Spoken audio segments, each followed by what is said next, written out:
Are you an idiot? Well, you're in good company.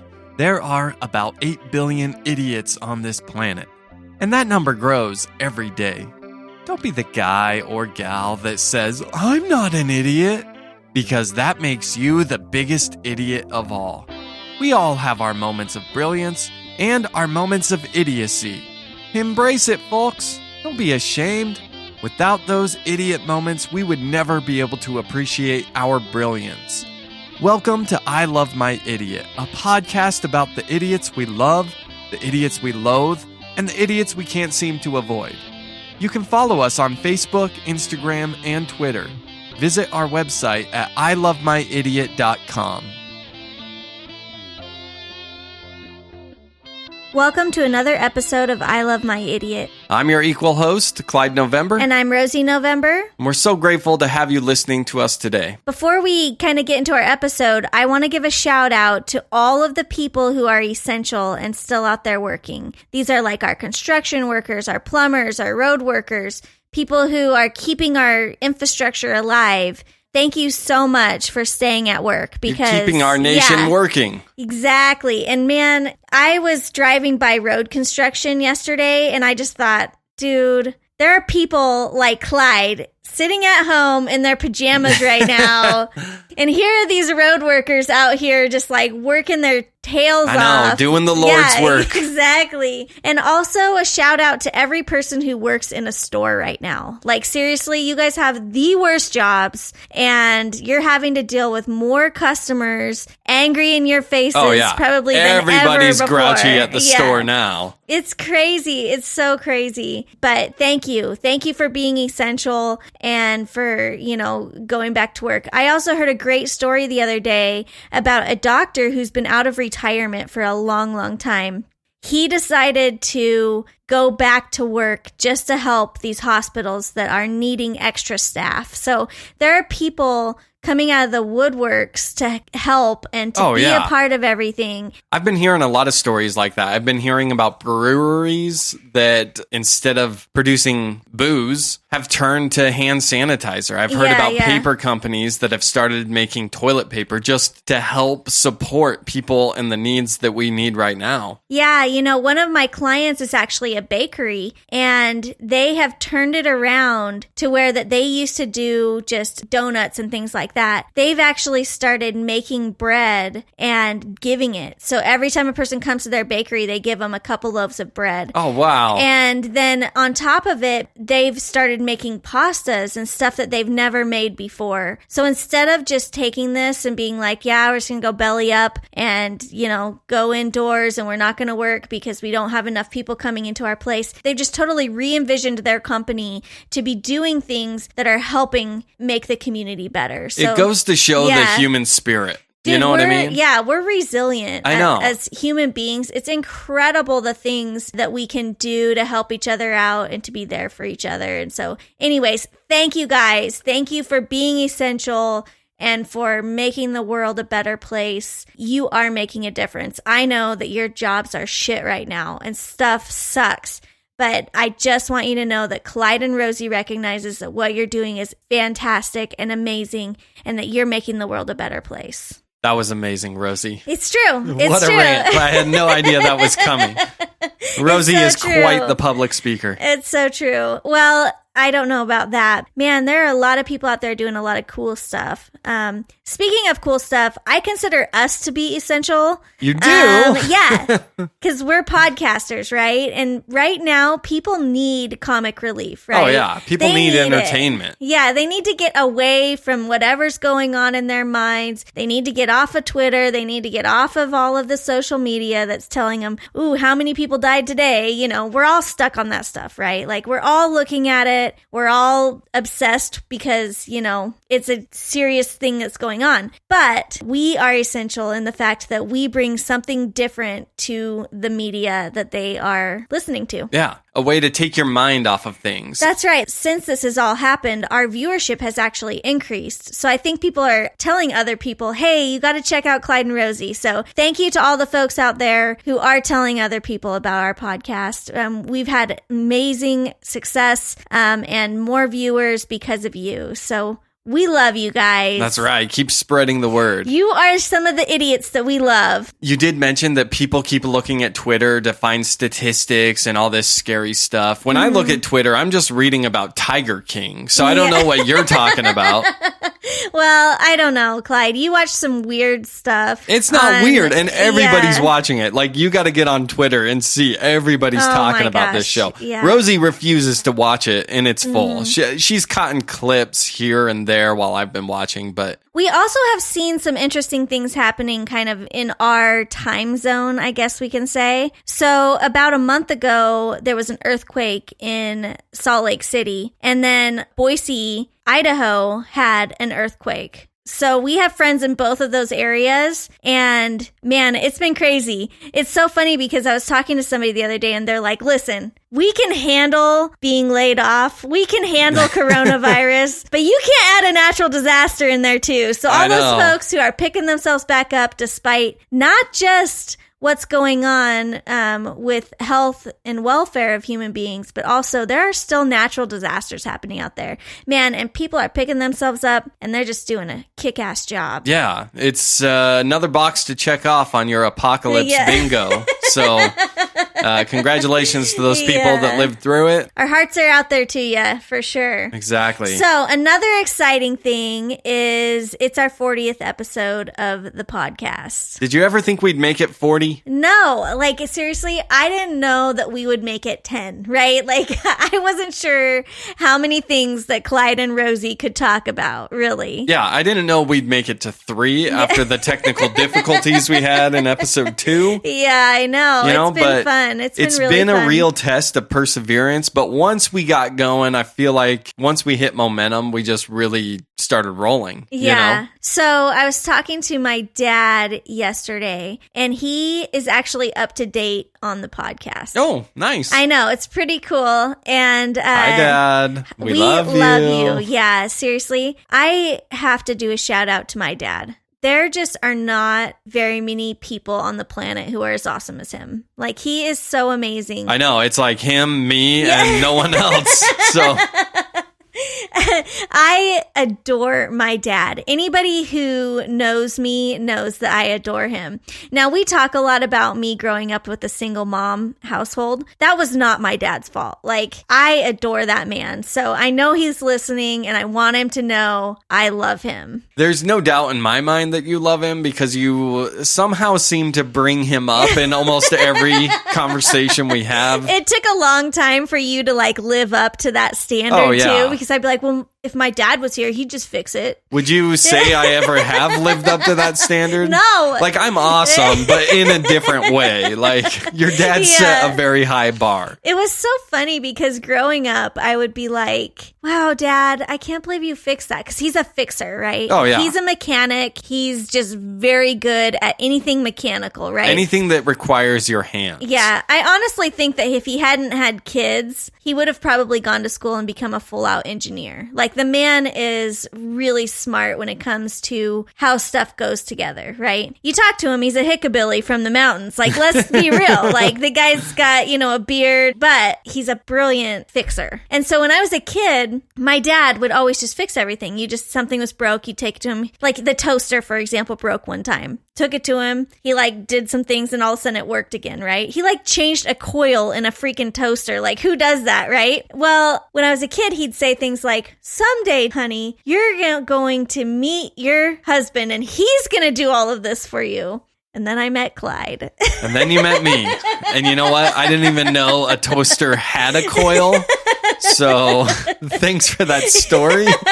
Now I know, right? Yeah. You've gotten better, though. I mean, you actually have tools now, which I appreciate. I've got a set of screwdrivers. You gave it to me for Christmas. Yeah. Slowly over the years, I have been buying you small tools, just as hints of maybe you could learn to use this. Well, the funny thing is when you and I got together, I had this toolbox. And every now and then when something would break, you'd say, go get something out of your toolbox and fix it. Yeah. And then one day you looked in my toolbox and you realized everything in there was so useless because I used to work in this tool store. And in fact, the toolbox itself was broken because all of my tools were the free returns that they would give the employees once people returned like broken tools, or even if they weren't broken, they just didn't need them anymore. If they were cheap tools, they wouldn't send them back to the manufacturer and they'd just give them to us. So you looked in there. I had like a paintbrush. Sure. I had it was the saddest collection of tools I had I've a little seen. torpedo level. Yeah. I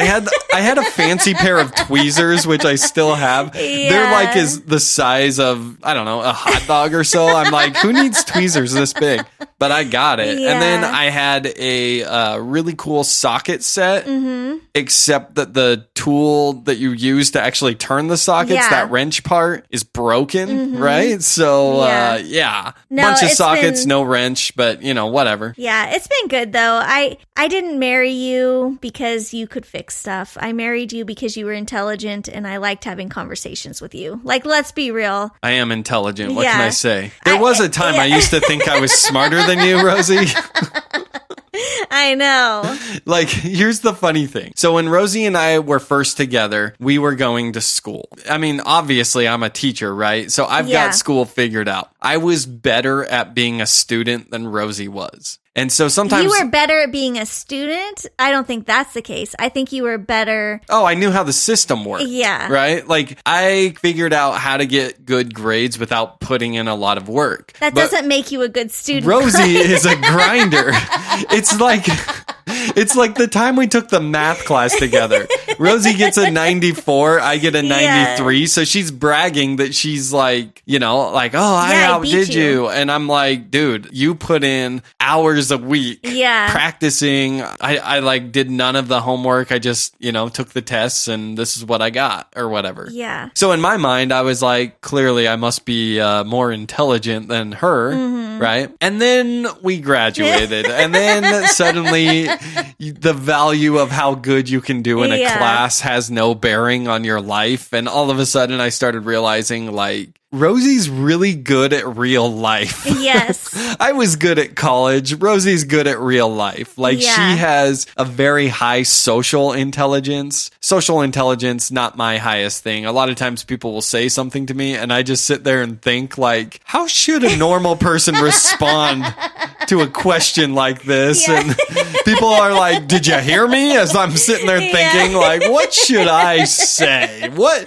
would a normal person say right now, right? So I don't know, Rosie. And man, I'm just a grinder. Like, I do not give up. No, you're not. Period. If I ever give up, it means I've tried every single thing I can do to make that thing work or make it right. Yeah. If you weren't a grinder, you would not be sitting here right now. Right. You know what I mean? Yeah. And by here, I don't mean at this podcast table, because you probably could sit here. Yeah, any idiot can make a podcast. Yeah. I mean, you would not be the successful businesswoman that you are. Yeah. Right. Yeah. And the other day, you and I were on our way to Costco, and I have really started having this impression on my heart. I should go back to school because I maybe would like to become a lawyer someday. So I'm in the car with you going to Costco, and you're like, okay. Like, you just were totally. Oh, yeah. I could tell you were nervous. Yeah. You were like, I have something to tell you. This is. And I was like, not today or anything. You're like, this is life altering. And I'm like, oh, great.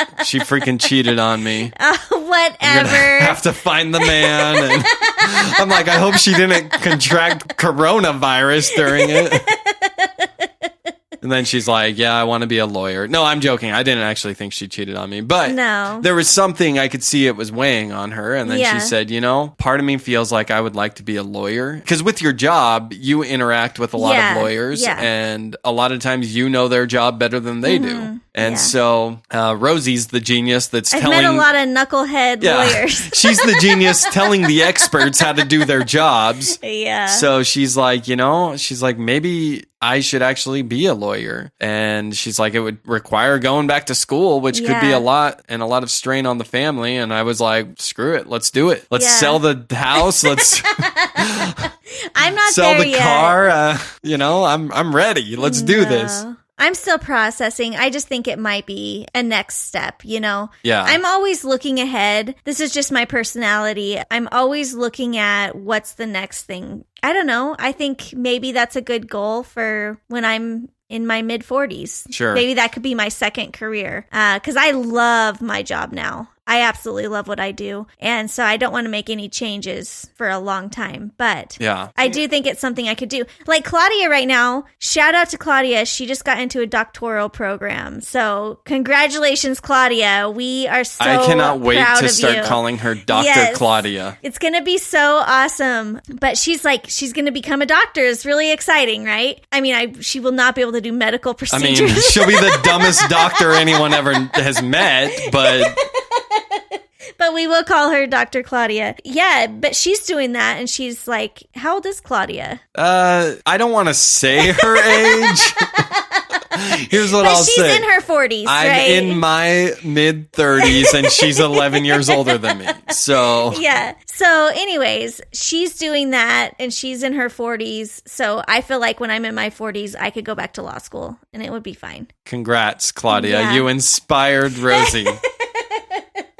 Yeah. I don't know. You know, what's interesting is you just said, oh, I'm very happy in my job, but I would like to do this. And I'm like, I'm very happy in my job, and I would like nothing to change for the next 30 years.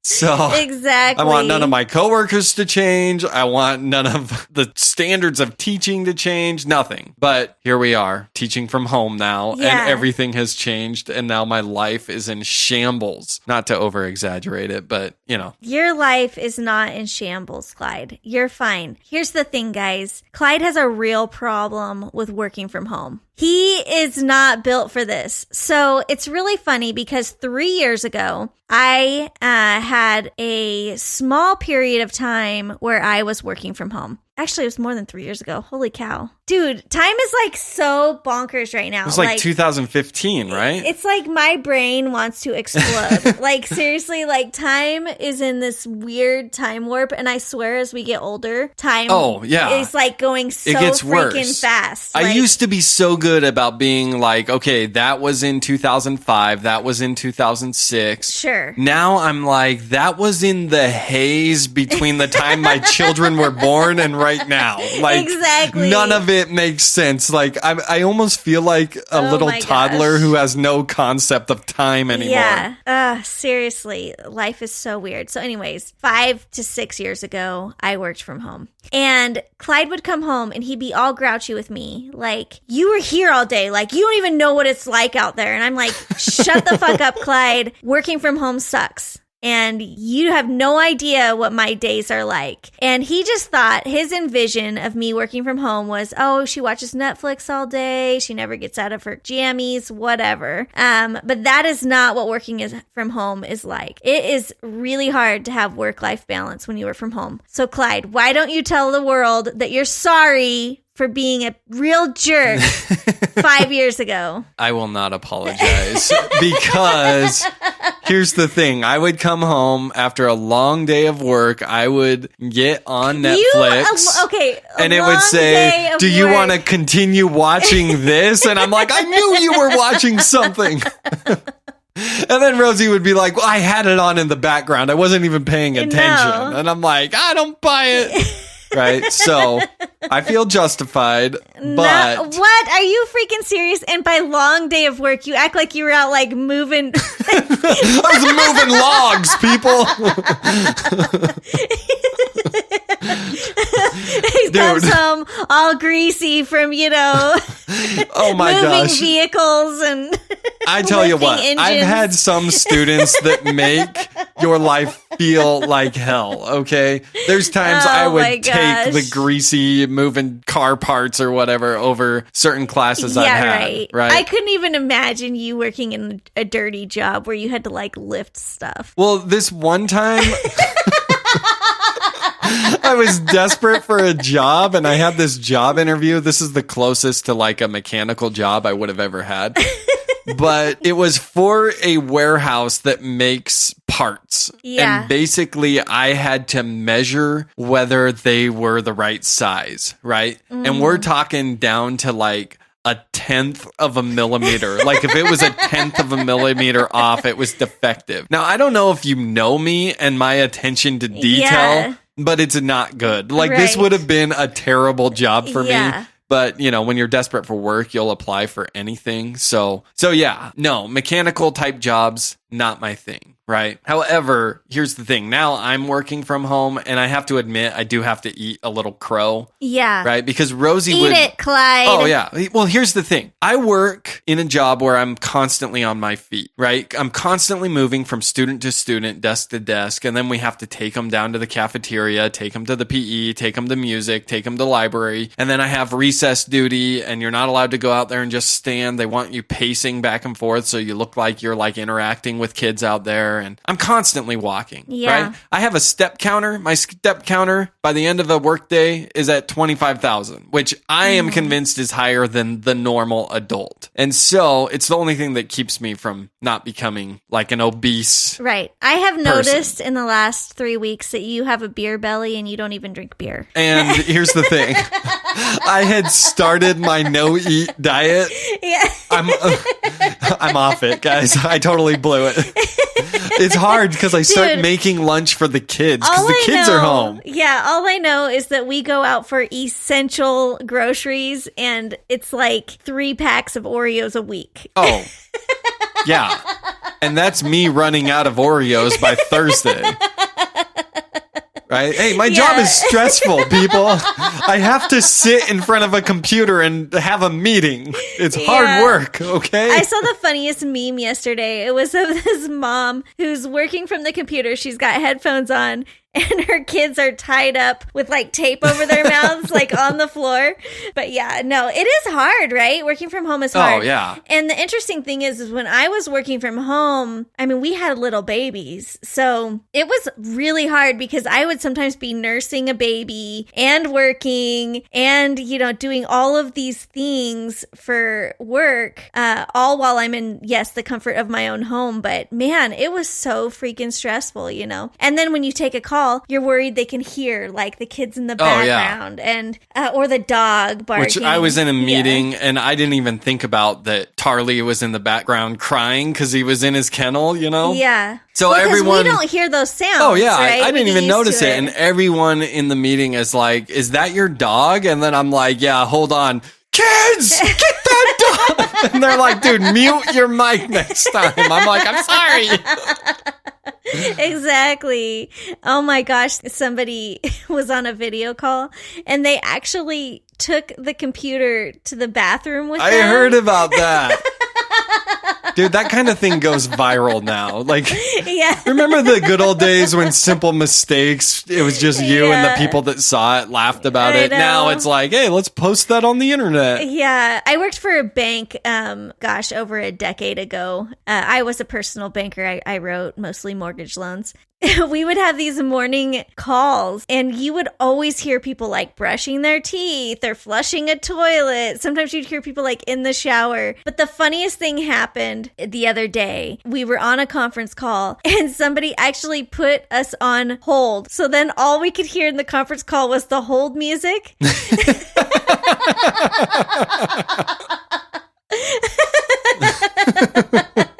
And so then people are like, we're on hold. Like, whoever has us on hold, take us off a hold. But they can't hear that.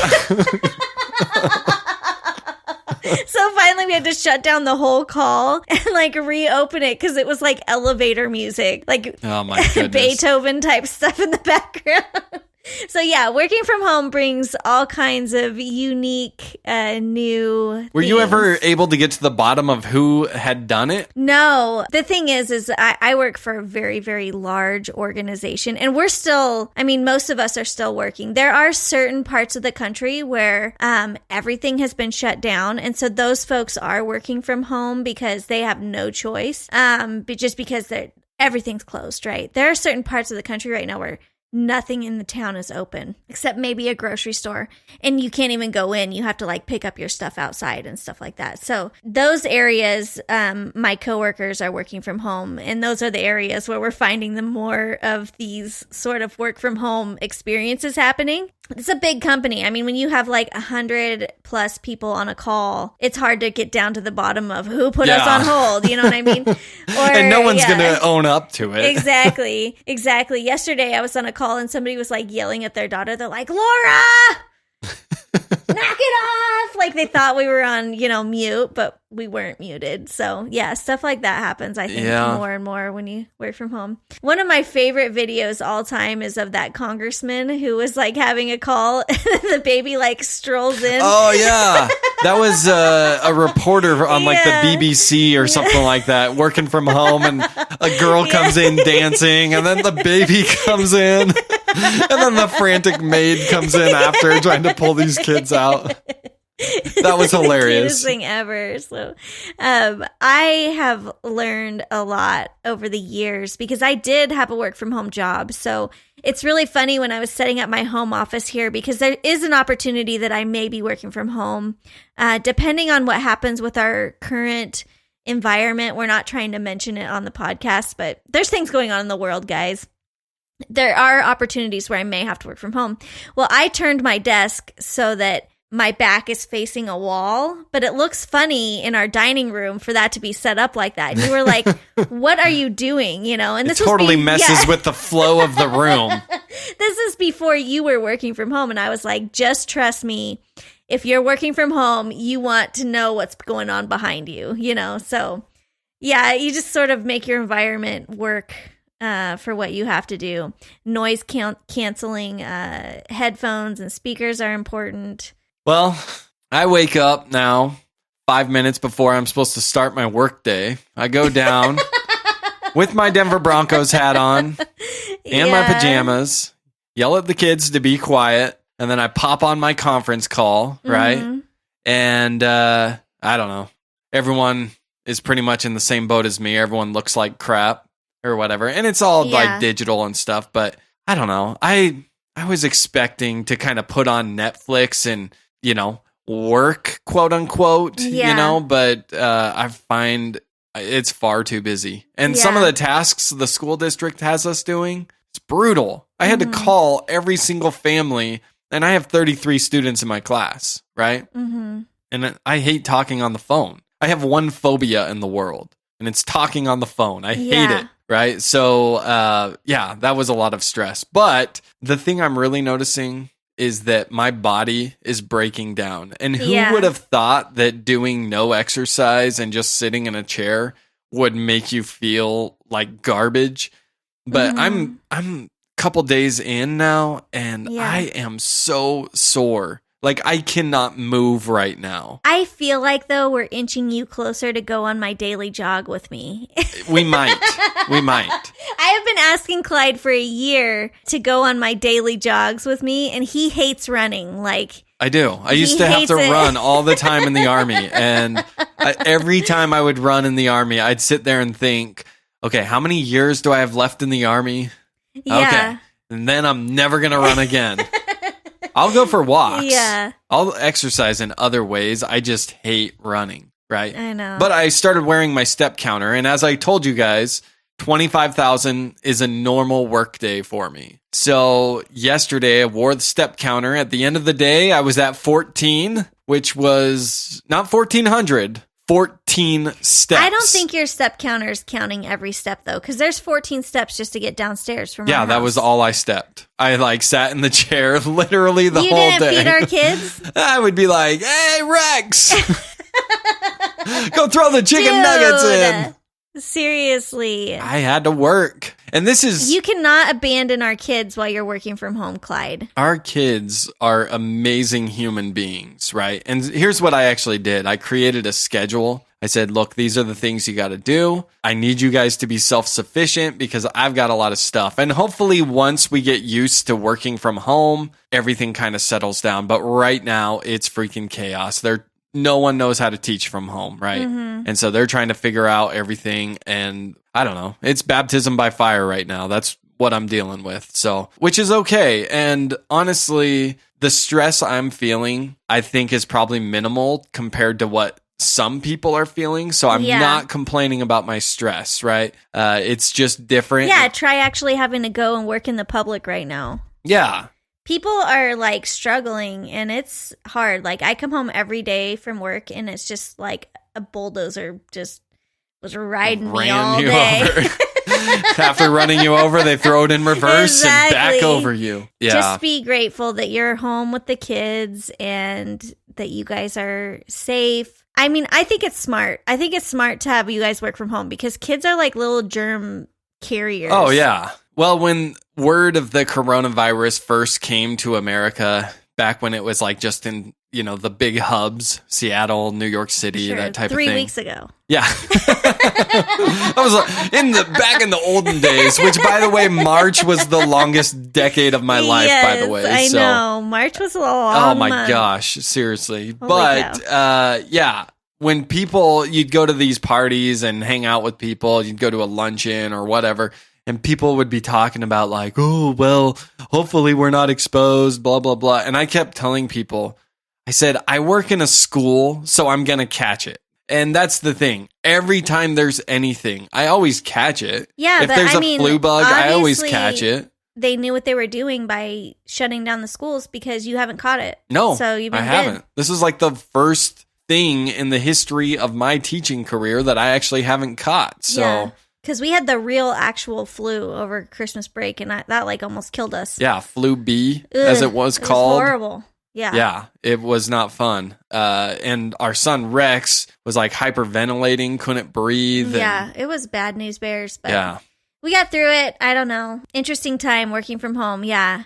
I just encourage you, Clyde, to have a schedule because if you don't have a schedule working from home, you're going to hate it and it's going to drive you crazy. So make sure you're taking your lunch breaks. Make sure you're taking your normal breaks that you would normally take. And I got to figure out a way to take more steps. Yes. My boss did let me steal an office chair from the building. Mm-hmm. I probably shouldn't have announced that because that is government property, but you will return it. Yes, I begged him. I was like, please, the kitchen chair I'm sitting in is not meant for your butt to be in for more than one meal at a time. Yeah.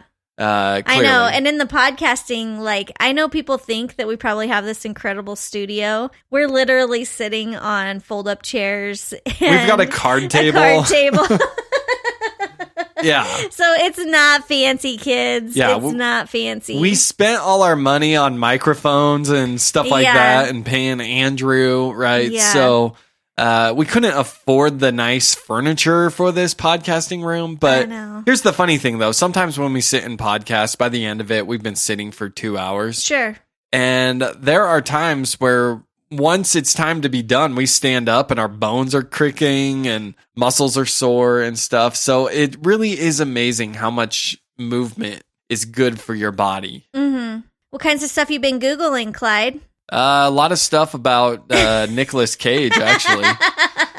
So I actually came up with an idea. Do you want to play it? Sure. I created a game that I thought would help us take our minds off of how crazy the world is right now, right? Yeah. And a lot of people are sitting around watching Netflix and stuff like that. So it might also be something that intrigues people and maybe they can expand their horizons a little. Mm-hmm. Right? Do you want to play? Sure. All right. So this is a game. I spent more time trying to think of a catchy name for the game. And what I came up with was In or Out of the Cage. That's the name of this game. Okay. It's called In or Out of the Cage. Right. Okay. So what am I supposed to do? All right. So here's the premise. By the way, guys, Clyde is a dork. I don't know if any of you have picked that up yet. He spends a lot of time creating games. Not only him, but all of the Novembers do this. It's our family thing. Seriously, they're always trying to come up with games. Yeah, so this Look, is when we were little, life. we didn't have video games. We didn't have a cool backyard. Yeah. Right? This is what we did. Over Christmas, even Claude was like, oh, Christmas was so great. We came up with this whole game with hiding stuff and charades and all of this stuff just so that the kids could open their presents. I'm like, dude, you're creating more Novembers who are game creators. I feel bad for all the people out there that have to be associated. Well, his thing was like a scavenger hunt. And the big reveal was that their family present was this really exciting vacation to Hawaii that no doubt has now been canceled. Sorry, Claude. I feel bad for you. My heart goes out for you. But at least the game was memorable. Right? I'm just glad that our audience can see what it's like being married to you. Yeah. This is what our road trips are like. Here's a new game, Rosie. I'm always like, Rosie, I thought of a game. Do you want to play? What's and she's like, no.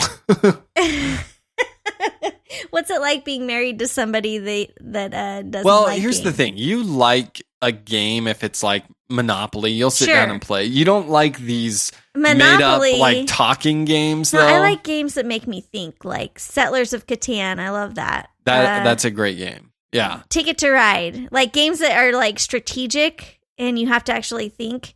We play this game called like Hand and Foot with your parents. It's a card game. It's pretty fun. Yeah. Yeah. But no, I don't like these like games where I have to guess stuff or charades or anything like that. Well, then you're going to hate this game. Let me tell you, but I'm going to make you play anyway. Welcome to 90% of my marriage. In or out.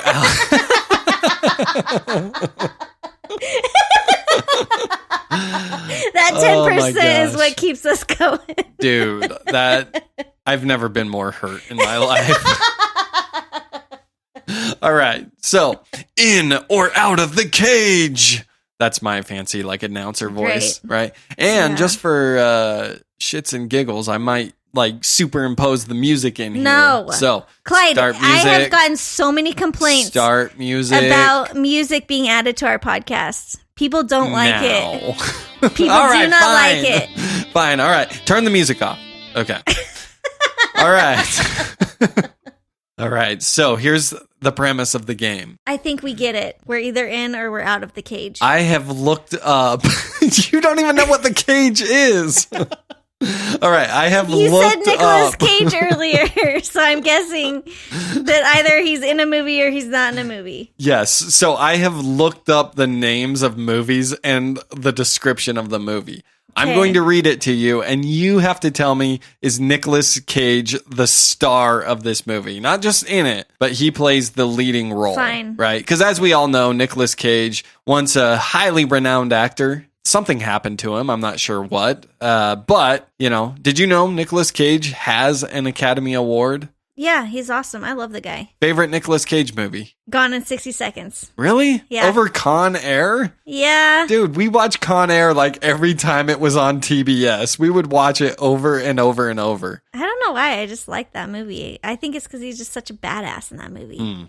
I don't know. Con Air's okay. I mean, his hair was a little weird, but... I don't know. It's made my favorite GIF of all time, the one where the wind is blowing in his hair or whatever. I love that GIF. I just like Nicolas Cage. Anytime I see him in something, I'm happy for him. Really? When's the last time you saw him in something? He played in that movie with the horse, like not that long ago. Yeah, I have no idea what movie you're talking about.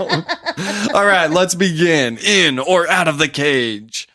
All right, our first movie is called Joe. Here's your description. An ex-con who is the unlikeliest of role models meets a 15-year-old boy and is faced with a choice of redemption or ruin. Is that in or out of the cage? Out of the cage. That is incorrect. No! This was Nicolas Cage. Don't know what it's like. Haven't seen it. Have no desire. But he was in this movie. Okay. All right, you ready? ready? What year was that? I don't know.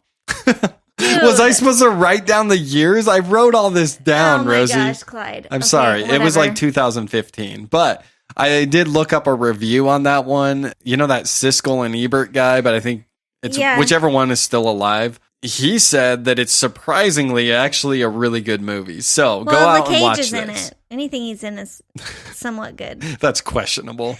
All right. Next up, Death Wish. Dr. Paul Kersey is an experienced trauma surgeon, a man who has spent his life saving lives. After an attack on his family, Paul embarks on his own mission for justice. Is that in or out of the cage? In the cage. That is also incorrect. This is a Bruce Willis movie, actually, from about 3 years back. So, also haven't seen this one. It sounds horrible. Can you picture Bruce Willis as a surgeon? Yeah. I can't. There's a lot of Dude, he's roles. A talented guy. He could probably play anything. I don't buy it. I picture him only as Die Hard. If it's a role that's not similar to Die Hard, I swear to God, if we talk about Die Hard again, dude, I'm gonna rip your head off. All right, moving on. See what I have to put up with, people. All right. Sorry, I just let the audience in on a at-home fight that we have. I know. Apparently, Die Hard is a touchy subject. Well, you quote it word for word all the time. Okay, third up, and I only have like 6 of these. Okay, so I've so already far got 2 wrong. You're 0 for 2, which I don't know if that's a bad thing or a good thing. Maybe you can actually be proud of that. I don't watch TV. That's my problem. Yeah. Well, even if you did, you would have heard of none of these. Trust me. So. Yeah. All right, the next one. I'm just glad there's nothing about Braveheart in here. That's the other thing you quote all the time. And that one we get in a really great accent as well. Oh, thank you for complimenting my accent. It wasn't a compliment. That's awesome. Thank you. That was so kind. All right, next one. Contract to Kill. Islamic extremists will make an alliance with a Mexican cartel to smuggle weapons of mass destruction and terrorists into USA. That one is a Nicolas Cage movie. Wrong. This is Steven Seagal, and no, we did not watch this. I have a policy against watching Steven Seagal. Dude, Steven Seagal's awesome. Really? Dude, did you know that he has a music album? Yes, you made me watch it on YouTube. Gosh. It's hilarious. If you haven't seen Steven Seagal's music album, go listen on YouTube. All right, next up, Rage. When the daughter of a former criminal is kidnapped, he rounds up his old crew and seeks his own brand of justice. It is a Cage movie. That is correct. Ding, Yay! ding, ding. Yeah, I get way one to right. go. Just the type of guy that would star in a movie that rhymes with his name, right? Yeah. Rage. Rage the Cage. Yeah. So, I don't know. What do you think? You want to see that movie? I don't know. You don't care. Rosie's losing interest. I'm not sure if I'm going to make it to the end of this game. I hate your games, Clyde. Okay, next up. Pay the Ghost.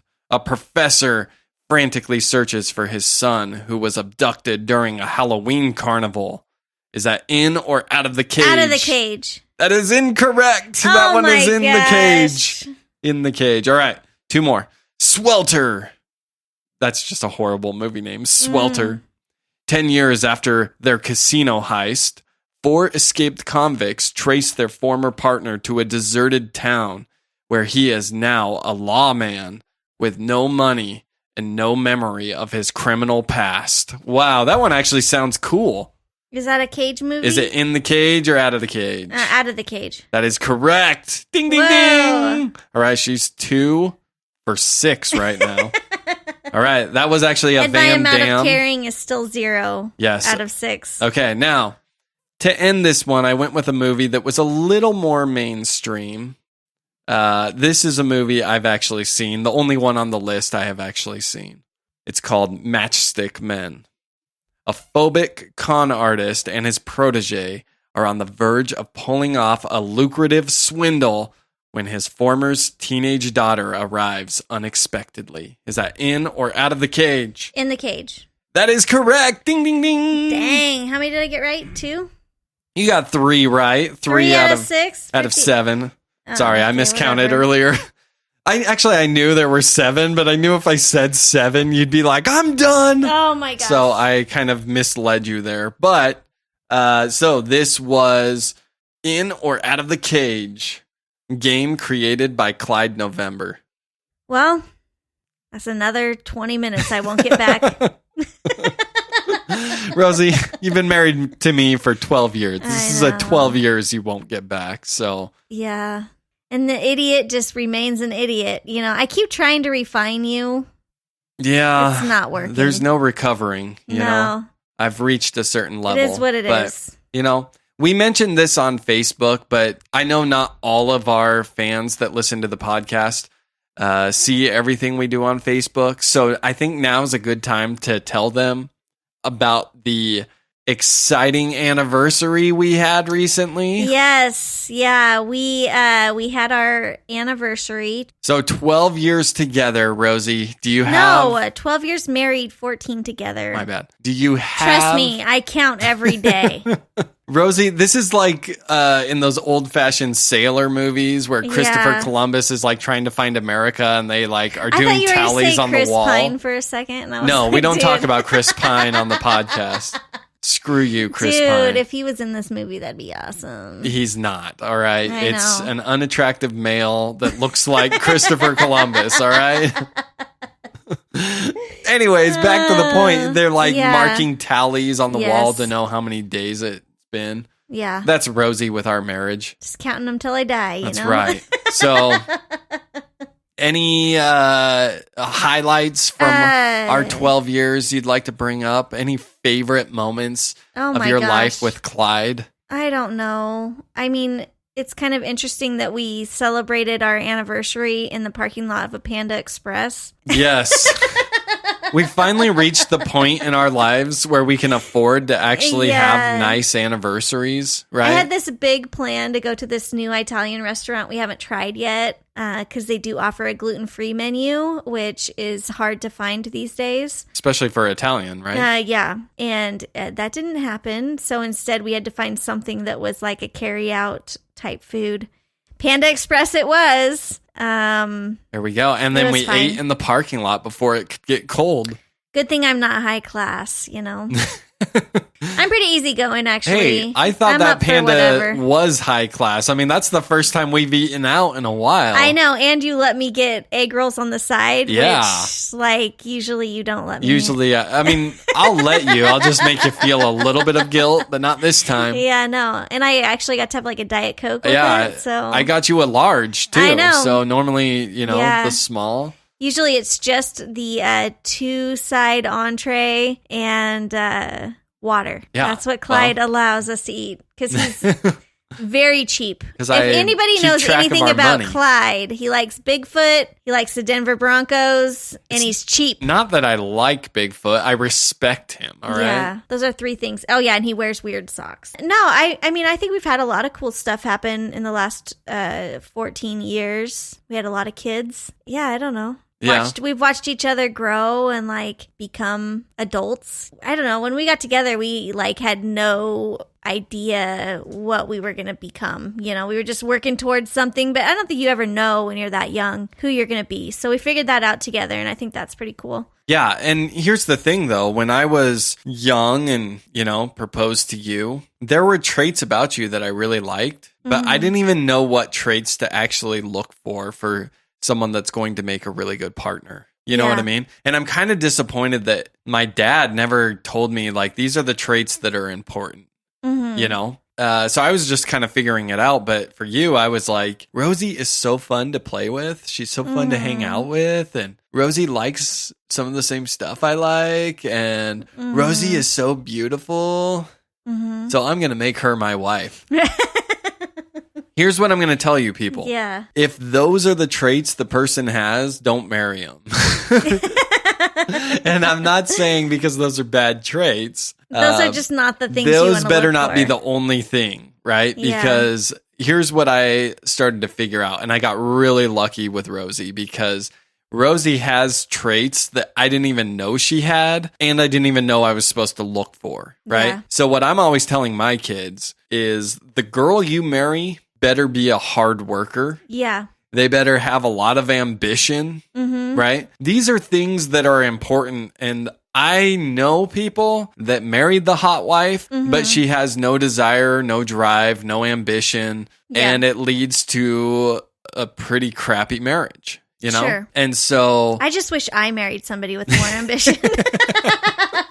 I'm glad you're coaching our kids on that because they are going to need to marry somebody with a lot of ambition. Rosie, I have ambition. I am living my goal. I made it. Oh my gosh. I made it. Yeah. Okay. I graduated from college and made it to 5th grade teacher. But yeah, I just am incredibly lucky because I could have ended up like a lot of my friends, married the girl I was attracted to. Yeah. And 2 years in realized this wasn't a good fit, or this person isn't going to sort of take us to the next level the way that you have, which is amazing. And so that's kind of the highlight of my marriage. And honestly, I didn't realize this until about year 9.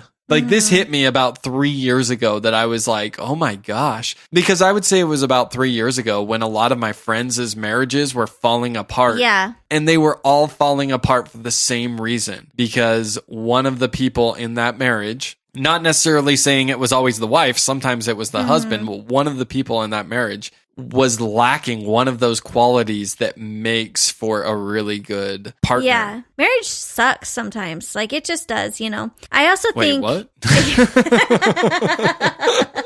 I also think we got really lucky because you were my best friend when we got married. I mean, you're not now, but you were then.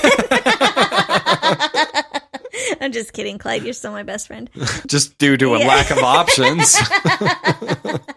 Yeah, I mean, you were my best friend, and I think that was really important and has really helped sustain the relationship that we have, is that it started out with just a really great friendship. I think a lot of times relationships start out with lust or like these intense emotions that are also covered with hormones, right? There's just all of this excitement around the relationship. You want to have sex all the time and just, and we did that, right? We did that. Oh yeah, there was lust. Trust me. But I think it was layered. Yeah, it was layered with this really good friendship. Exactly. Some of the talks that we've had have spanned hours of us just talking about stuff, which is partly why we started a podcast, because a lot of our network was telling us, man, there is very few people who have the kind of chemistry that you and I have in just plain discussion, right? We have really great conversations and we're funny at the same time. We both have the same kind of sense of humor, a very dry sense of humor. And so that's really made for a fun friendship, but also partnership and marriage. Totally. There's like times where I'm seriously laughing so hard I want to cry because Clyde will do something that's just so idiotic you just can't even put words to it, and I'll just laugh for so long. But no, that's been probably my most rewarding thing. And I'm actually close with a person who's getting divorced right now. And we were talking about her divorce and how it's going. And she's had a lot of struggles with it. They're having a hard time balancing,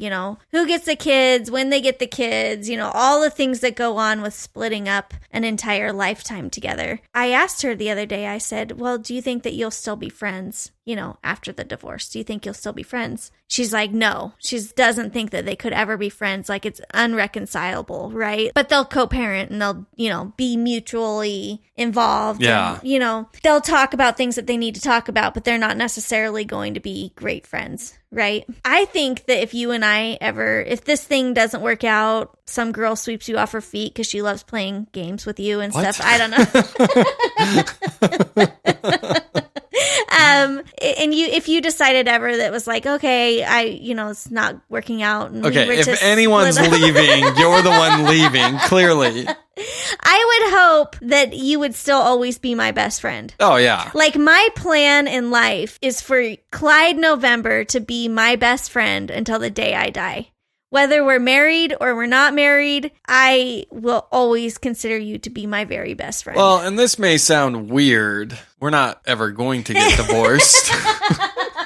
But we've already worked out the terms of our divorce. Exactly. I think it's important for married people to work out the terms of your divorce while you still love each other, And yeah, we have it written down, the plan. Yeah, because I watched a show on Netflix called Marriage Story. Yeah. And it was Traumatized Clyde. Yeah, it was about a divorce that started in a nice way, and then once lawyers got involved, it just became so cutthroat that by the end, they just both wished that the other person was dead. Yeah. Right? And I'm like, dude, I don't want that. So Rosie and I sat her down and I said, we need to work out the terms of our divorce. And I was like, finally. I know. Just kidding. She's like, thank God you're finally leaving. I'm like, no. You're still stuck with me.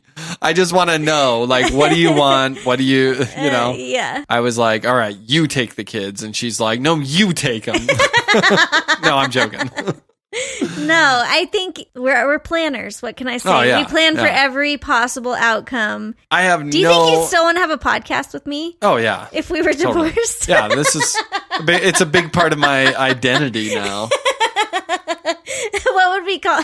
I guess I could still love you. It's You're still I my love my idiot. And it's Me and the ex-wife are getting on the podcast. Yeah. So you're welcome, guys. You just got to hear one of Clyde's many accents. Yeah, not as good as my Braveheart accent. Please don't. Nobody wants it. I won't. Nobody wants it. But anyways, I'm glad to be married to you, Clyde. It's been a fun 12 years. I thought it was really funny. During our lunch in the parking lot of a Panda Express, I asked you what you wanted for our anniversary, because we don't get each other gifts anymore for our anniversary. Especially in the middle of a quarantine. Yeah. It's hard to find the appropriate thing. And honestly, Clyde I got you a mask. Has learned he gets it wrong every time anyways. So it's like, just buy yourself something and it's from me. I give her a set amount of money. Exactly. I'm like, go buy yourself something. Yeah.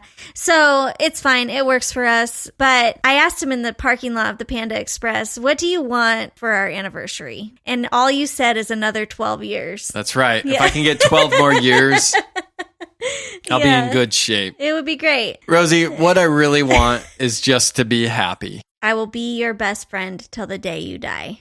Very nice. You just upset Boomer, though. Boomer is... He just got a crick in his neck. He's like, I thought I was his best friend. No, seriously, though. I will love you and cherish you and be your best friend until the end of time. And then I'm sure thanks, Rosie. that there's probably an afterlife, and even then, you will still be in my world. And I love you, Rosie, with all my heart. I'm glad that I've been married to you for 12 years. I hope I get 12 more, and then 12 more, and then hopefully not 12 more, because hopefully I'll be dead by then. Because I don't know if I want to live to like my 80s or whatever. What? I don't know. Dude, I'm living to be 102. Wow. Well, Clyde, it's been a fun 12 years. And it's also been a fun episode. Thank you to everybody who listens to us. Don't forget you can listen to our podcast on any of your favorite podcasting platforms. Make sure you follow us so that the platform tells you when we have a new episode out. You can follow us on Facebook, Instagram, or Twitter. Check out our website at ilovemyidiot.com. We are no longer in the deep web. Yes, I would personally like to thank all of you, and I'm going to give credit to one lucky fan. No, I'm joking. I have a feeling there was probably one guy out there that just kept going to it over and over and over. No, I don't think it works like that. But thank you so much for helping us get out of the deep web. Have a great day, guys. Stay healthy, stay strong out there. And don't forget to tell your idiot that you love them. I love you, Clyde. I love you too, Rosie. I love my idiot. Well, then you're going to hate this game, let me tell you, but I'm going to make you play anyway. Welcome to 90% of my marriage. In or out.